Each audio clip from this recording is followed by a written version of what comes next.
Les déjeuners branchés, un événement qui porte bien son nom tout en abordant des sujets importants tels que la prévention du VIH et des infections sexuellement transmissibles. Ces déjeuners permettent aux jeunes de se confier librement sur leur vie sexuelle, sur les questions qui les préoccupent sans tabou ni préjugés. Mis en place en 2008, ce projet a été initié à l'époque par une élève du lycée technique et hôtelier de Monaco, choquée par le manque de prudence des lycéens malgré toutes les actions de prévention menées en principauté. Elle avait imaginé ce projet parce qu'elle avait des copines, des adolescentes qui avaient des problèmes de grossesse en période d'adolescence, avaient des problèmes aussi avec leurs parents, ne savaient pas comment communiquer leur sexualité aux parents.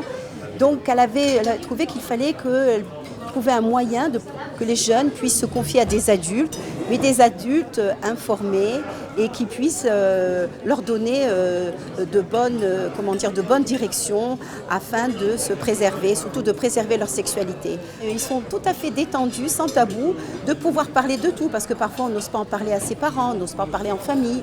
Et donc là, d'une manière informelle, avec des adultes qu'on ne connaît pas, qui ne sont pas dans notre intimité, ils se livrent plus facilement et puis ça évite comme ça ça leur évite de mettre parfois leur vie en danger. Lors de ces déjeuners, les filles et les garçons sont séparés et dispersés par petits groupes. À chaque table, un adulte formé à ce type d'échange instaure le dialogue.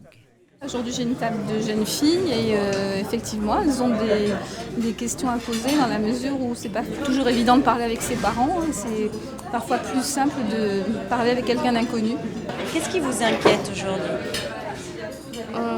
La réaction de nos parents, je pense. Et qu'est-ce qui vous fait peur ? Qui réagissent mal. Ce qui est intéressant, c'est qu'on est tous réunis ensemble à une table. On mange en même temps et en même temps on parle. On évoque le sida, les problèmes, la sexualité, tous les trucs comme ça. Quel message est-il important de faire passer à ces jeunes aujourd'hui ? Que la vie elle est longue et qu'on peut faire plusieurs rencontres et que la première c'est pas forcément la bonne et que c'est donc dommage de se brûler les plumes pour finalement quelqu'un qui sera pas à côté de nous toute une vie et qui sera peut-être pas non plus pour eux la femme de leurs enfants. Au mois d'avril et mai, 6 déjeuners branchés ont au total été programmés. Cette année, ce sont 123 élèves de seconde du lycée technique et hôtelier de Monaco qui ont participé à cet événement.